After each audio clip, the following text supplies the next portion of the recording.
At first, facial care looks harmless. A washcloth, warm water, a cream that promises calm, but under the bathroom light, something far stranger is happening.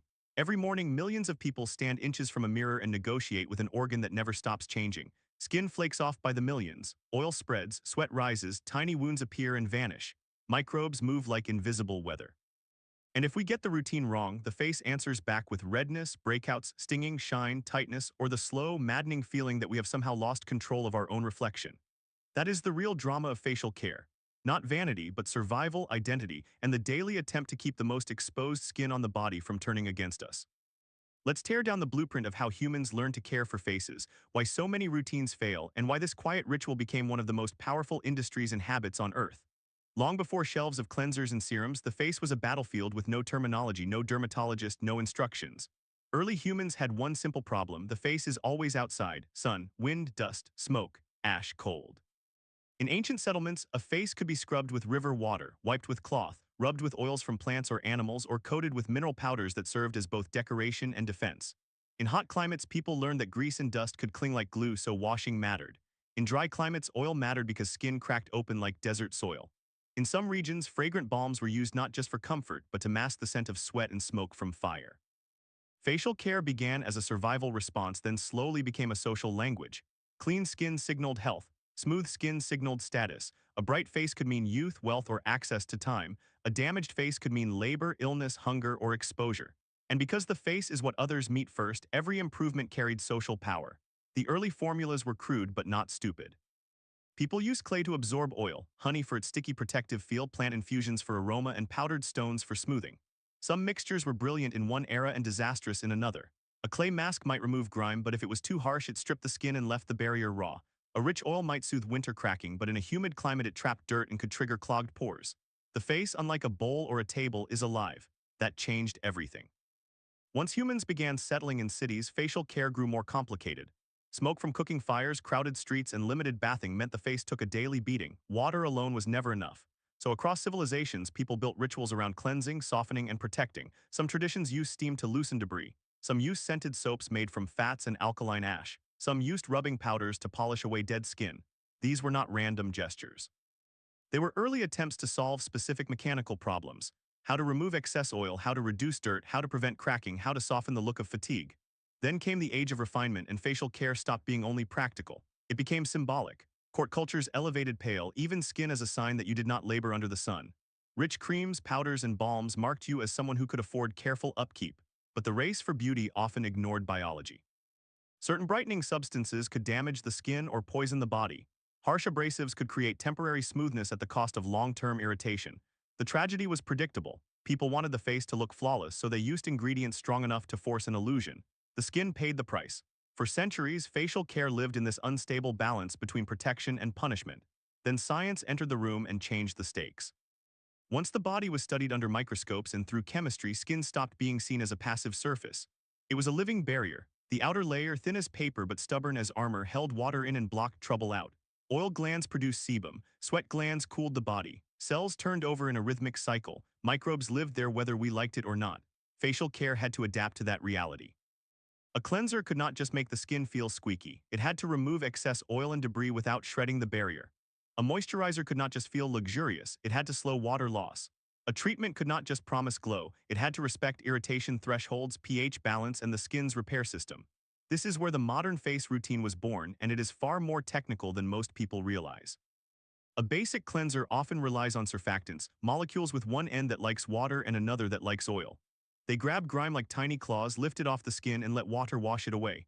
But too much surfactant, too much scrubbing, or too much heat can strip the skin's natural lipids. Then the barrier weakens. Water escapes faster. The face feels tight. It may become red or flaky. In response, people often wash more, trying to fix dryness with more cleansing, and the cycle gets worse.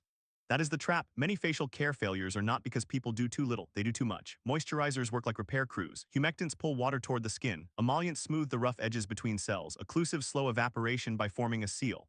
The best formulas combine these functions because the face does not need a single miracle. It needs support in layers.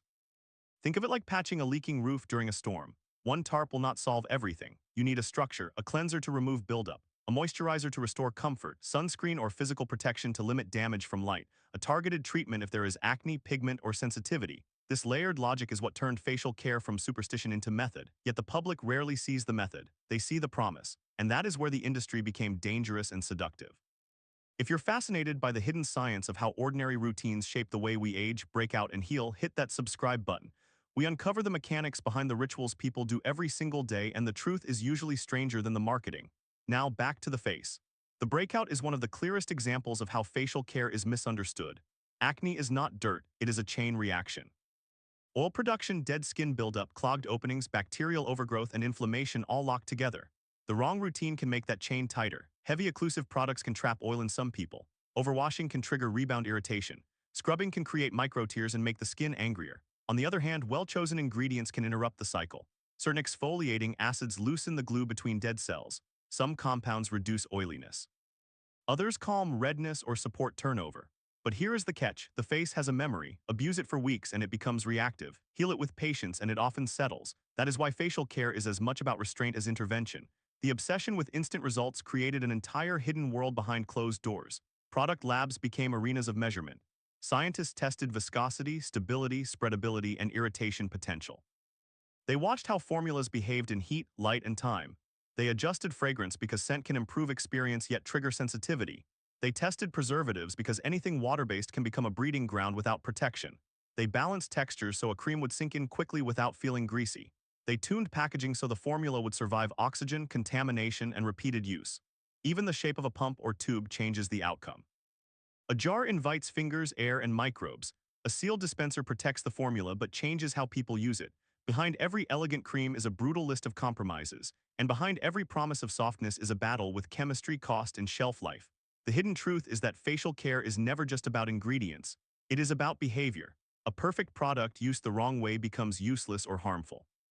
A simple product used consistently and gently can outperform a luxurious mess.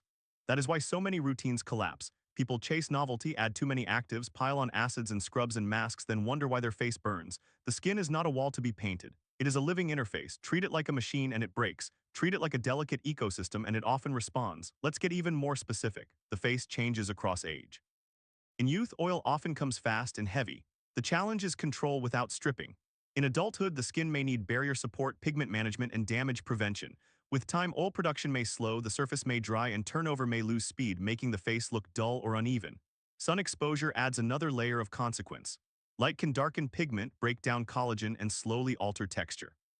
Pollution can deposit particles, trigger oxidative stress, and make the skin look tired. Sleep loss shows up instantly because facial blood flow, fluid balance, and inflammation all shift. Stress can aggravate flare-ups because hormones and immune signals do not stay politely in their lanes, so facial care becomes a map of lifestyle. The face records our habits whether we like it or not. That is why the mirror can feel ruthless. It is not only showing skin, it is showing patterns. Water intake, sleep exposure, stress, nutrition, touch, climate, age, illness, everything leaves a mark. The modern era also made facial care deeply psychological. For some, it is self-respect. For others, it is control in a chaotic world. For others still, it becomes obsession. Entire routines can grow so elaborate that the ritual itself becomes the point. 10 steps, 12 steps, layers on layers, and sometimes that works. Sometimes the skin is dry, damaged, or recovering, and each layer serves a function. But sometimes the ritual is just fear wearing a polished face. Fear of aging, fear of pores, fear of being seen up close. That is the shadow side of the industry. It can offer care while feeding insecurity. Hidden in plain sight, facial care became both medicine and message. A calm routine can improve skin and lower stress. A chaotic routine can inflame skin and raise anxiety. The real secret is that the best care is boring in the most beautiful way. Gentle cleansing, consistent hydration, protection from excess exposure, targeted correction when needed, enough patience for the skin to recover on its own schedule, not a magic fix. A system, and systems win. In the present day, facial care sits at the crossroads of biology, commerce, and identity. What once depended on local plants, mineral earths, and handmade balms is now powered by labs, emulsion science, delivery systems, and global supply chains. Yet the same old human hopes remain. We want to look awake, healthy, strong, unbothered. We want our faces to tell the world that we are doing fine even when the inside is chaos. That is why facial care matters far beyond appearance. It is a daily negotiation with time. It is a quiet attempt to preserve the boundary between our inner life and the world outside. And the future will only make it more intense. As climates shift, pollution changes, and people spend more time under artificial light and conditioned air, the face will keep adapting. New formulas will aim to support the barrier, reduce irritation, personalize treatment, and simplify routines that have become bloated and confusing. The direction is clear: less chaos, more function. More respect for the biology staring back at us in the mirror. And maybe that is the final lesson. Facial care was never about perfection, it was about endurance. It began with water, ash, oils, and instinct. It grew through ceremony, science, and commerce. It survived because the face survives with us every day through weather, work, stress, and age. We can ignore it, we can attack it, or we can learn to care for it with discipline and restraint. The mirror will always answer. And if you want more stories that expose the hidden machinery behind the things we do without thinking, subscribe and join us. We turn ordinary habits into revelations, and next time we'll pull back the curtain on another ritual that shapes the way we live, age, and see ourselves.